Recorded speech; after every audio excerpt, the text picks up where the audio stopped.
Hello everyone, this is Shri and welcome to my channel. তো আজকে আমি আবার চলে এসেছি নতুন একটা ব্লগ নিয়ে। আজকে আমরা সবাই যাব বিয়ে বাড়িতে, আমাদের পুরো ফ্যামিলিতে ইনভিটেশন আছে। তো এখন তো বিয়ের সিজন চলছে, এত বিয়ে বাড়ি কি বলবো তোমাদের, চারিদিকে শুধু বিয়ে বাড়ি। বাট আমাদের একটাই ইনভিটেশন এসছে, তো সেজন্য আমরা রেডি হয়ে বেরোবো।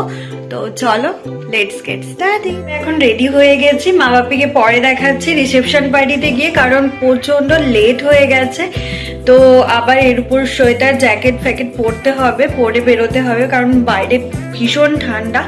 তো চলো রিসেপশন পার্টিতে গিয়ে দেখা হবে তোমাদের সাথে। তো আমি মাম্মা, মা আর বাপি তিনজনে মিলে চলে এসেছি বিয়ে বাড়িতে। এইবার আমি দেখাবো তোমাদেরকে গেটটা, এত সুন্দরভাবে ডেকোরেশন হয়েছে, তোমরা জাস্ট দেখতেই থাকবে। দেখো কত সুন্দরভাবে ডেকোরেশন হয়েছে, পুরো একটা বাঙালি থিম করেছে। আর এইটা দেখো ওদের প্রি ওয়েডিং ফটোশ্যুট, সেটাকেই ব্যানার বানিয়েছে সুন্দরভাবে, খুব সুন্দর লাগছে। আর তারপর আমরা চলে গেছিলাম ব্রাইডের সাথে ফটোশ্যুট করতে, কারণ গ্রুমকে আমরা খুঁজে পাইনি, কারণ গ্রুম প্রচণ্ড ব্যস্ত ছিল, বুঝতেই পারছো। তারপর আমরা স্টার্টার খেতে স্টার্ট করেছিলাম। স্টার্টারে অনেক কিছু জিনিস ছিল, যেটা হচ্ছে কোল্ড ড্রিঙ্কস, তারপর ড্রাই চিলি চিকেন, কফি ছিল, ফুচকা ছিল, প্লাস আইসক্রিম ছিল, আর ছিল ফায়ার পান, যেটা আমরা পরে ট্রাই করেছিলাম। খুব হাসি মজা গল্প করতে করতে আমরা এই স্টার্টারগুলো কমপ্লিট করেছিলাম। পুরো ভিডিওটা তোমরা দেখতে থাকো।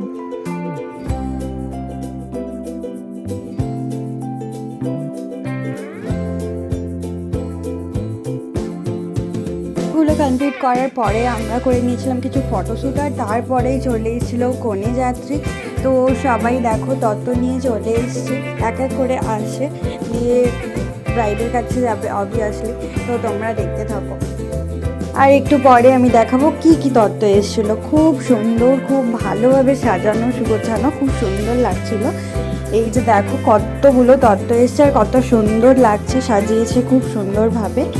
আর এইগুলো দেখার পরে আমরা চলে গেছিলাম ফায়ার পান খেতে, মানে অ্যাকচুয়ালি ওটা খায় না, সব ফেলেই দিচ্ছিল জাস্ট ভিডিও করার জন্য। আর এই যে কাকুটা কি দারুণ মজা করতে করতে, গান শোনাতে শোনাতে আমাদের ফায়ার পানগুলো দিচ্ছিল, খুব সুন্দর। মামাও ট্রাই করেছে এটা, তো তোমরা দেখো। আর আমারটা পরে দেখাচ্ছি, পরের একটা শর্টসে দিয়ে দেবো, ঠিক আছে। তো তারপর আমরা খাবার খেতে চলে গিয়েছিলাম। অ্যাকচুয়ালি অনেকটা রাত হয়ে গিয়েছিলো, প্রায় 11টা বেজে গেছিলো। আর অ্যাকচুয়ালি মামামের পরীক্ষা না, তার জন্য আমরা তাড়াতাড়ি বসে গেছিলাম খেতে। আর তারপর খাবার এক এক করে আসছে, কি কি মেনু ছিল সেগুলো তোমাদের সাথে শেয়ার করব। তো তোমরা পুরো ভিডিওটা দেখো, দেখলে বুঝতে পারবে। এই যে ছিল মেনু, দেখো তোমরা লেখাটা পজ করে পড়তে পারো। গ্রুমের বোন আমাদের সাথে দেখা করতে এসেছিলো, কথা বললাম কিছুক্ষণ। তারপর খাবার এসে গেছিলো চিকেন কাটলেট সাথে স্যালাড, তারপর মশালা বাটার কুলচা আর সাথে বাটার পনির। তো খুব সুন্দর টেস্টি হয়েছিল। তারপর প্লেন রাইস সাথে সর্ষে কাতলা, রান্নাগুলো খুব ভালো হয়েছিল। তারপর ছিল বাসন্তী পোলাও সাথে মাটন, তারপর চাটনি, পাঁপড়, রসগোল্লার সন্দেশ, রসগোল্লাটা নিয়ে নিই আমি। খাওয়া দাওয়া করার পর কিছুক্ষণ বসে চাদর ফাদর মুড়ি দিয়ে ঠান্ডার সময় বাড়ি যাচ্ছি। আমরা সবাই এখন বাড়ি চলে এসেছি, জাস্ট বাড়িতে ঢুকলাম। তো ভিডিওটা আমি এখানেই এন্ড করছি। বাই। ভালো লাগলে অবশ্যই লাইক, কমেন্ট অ্যান্ড সাবস্ক্রাইব করে দেবে আমার চ্যানেলটা, যারা যারা এখনও সাবস্ক্রাইব করোনি। তো বাই।